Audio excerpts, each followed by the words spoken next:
You've probably walked outside and thought, who's been eating my plants?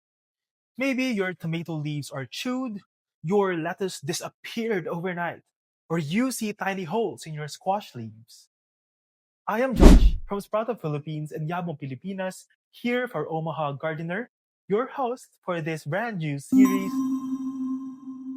Garden Defense 101. Before you panic, it's important to understand not all garden visitors are equal.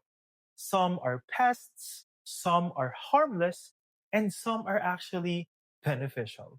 Today, we are breaking down two major groups of pests. We have vertebrate pests, which are animals with backbones, and invertebrate pests, which are animals without backbone. Knowing the difference helps you identify the damage and respond appropriately instead of just spraying and trapping everything blindly. Let us start by answering, what are vertebrate pests? Vertebrates are animals that have a backbone, like mammals, birds, or reptiles. In layman's term, vertebrate pests are bigger garden visitors, the ones that chew, dig, or eat the totality or your whole plant. In Nebraska home gardens, some of the most common vertebrate pests include rabbits. These are critters that love to clip seedlings right at the base and munch on the leaves of lettuce, beans, and flowers. You'll usually notice cleanly cut stems or missing young plants. Another is deer. Deers can strip leaves, bite flowers, and sometimes even break branches. Their damage is often obvious because of ragged leaves, and if you look closely, hoof prints in your mulch or soil. The next one are squirrels. Squirrels are notorious for digging up bulbs and chewing fruits like tomatoes or corn. Signs include small holes in the soil and nibbled fruits left behind. The next one are raccoons. These are curious animals that dig for insects or even pull up root crops, like potatoes. You might notice large disturbed patches in your garden beds, and sometimes their footprints are visibly nearby. And lastly, we have voles and moles. Voles will eat roots, and moles create tunnels that disturb the soil. Look for raised tunnels or chewed roots underground as a clue. The tip is, vertebrate pests are usually easy to spot because they leave tracks, droppings, or visible signs of feeding. Simple solutions like fencing, repellents, or protective barriers often work best to keep these larger visitors out of your garden.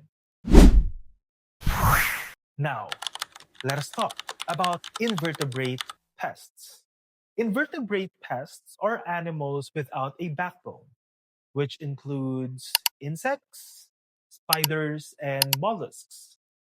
In layman's term, invertebrates are the small critters like bugs, worms, and snails that chew, suck, or bore into your plants. Some of the most common invertebrate pests in Nebraska include the following. We have aphids. These tiny bugs suck sap from leaves, which can cause curling, yellowing, and a sticky residue called honeydew. You'll often find tiny green, black, or pink bugs on the underside of the leaves, sometimes leaving shiny, sticky spots. The next one are caterpillars. This includes cabbage worms or tomato hornworms. They eat large chunks of leaves, and you might notice holes in the foliage along with small green droppings called frass on the plants. The next one are slugs and snails.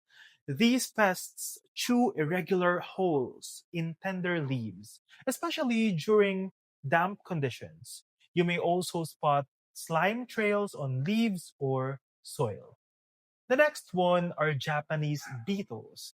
These shiny beetles skeletonize leaves and eat flowers, leaving just the veins behind. And lastly, we have the cutworms. They are nighttime feeders that chew through seedlings at soil level, often causing young plants to topple overnight. Invertebrate pests are small but can be numerous, making them sometimes even more destructive than vertebrates. Many insects are seasonal, so knowing when they are active helps you time control methods effectively. Now, let's talk about how to tell vertebrate damage from invertebrate damage. This is a quick guide that can save you a lot of time and guesswork in your garden. First, if you see cleanly clipped seedlings, the most likely culprit is a rabbit. You'll notice the stems are cut right at soil level, almost like someone used scissors. If the leaves have ragged edges, that usually points to deer or rabbits. The leaves aren't neatly clipped, they're shredded or torn in an irregular pattern. When you see large holes in leaves, especially if there's tiny green or black droppings nearby, those are called frass. And the culprits are usually caterpillars or beetles. Small sap sucking damage, like curled or sticky leaves, is often caused by aphids. You might even notice a shiny sticky residue on your leaves, and that's called the honeydew from the aphids feeding. If your garden has tunnels in the soil or roots are being chewed, that's likely the work of voles or moles. You can look for raised ridges or small disturbed patches in your beds. And finally, if you see irregular holes in leaves with slime trails, especially in damp conditions or at night, your culprits are slugs or snails. Now, you might be wondering, why do pests keep coming back year after year? Both invertebrate and vertebrate pests return to your garden because of a few simple things that are in place. First, food is available. Your fresh vegetables, flowers, and fruit are an open buffet for them. Next is that shelter is nearby. Your mulch, shrubs, fences, or garden edges give them a place to hide. Next, maybe there are no natural predators nearby. If birds, frogs, or beneficial insects aren't around, pests have a free reign.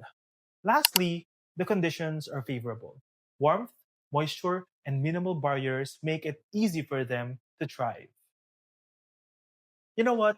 Pests live where they can eat, hide, and reproduce, just like us. The good news is, there are general strategies that you can use to manage them. First, always identify what is causing the damage before you act. Do not spray or trap blindly. Next, you can use physical fences or row covers. Next, you need to remove the debris, fallen fruit, or even other hiding spots. You can also encourage natural predators like ladybugs and spiders that naturally eat the pest. With these strategies, you can reduce pest problems, keep your plants healthier, and save yourself time and frustration. Remember, not all insects are harmful. Many are beneficial, like pollinators and predatory insects that eat pests. As we wrap up, understanding the difference between vertebrate and invertebrate pests gives you power. You know what's eating your plants, you know how to respond safely, and you reduce unnecessary spraying or trapping. In the next episode, We'll dive deeper into arthropods, those are insects and spiders, and how to identify the good from the bad.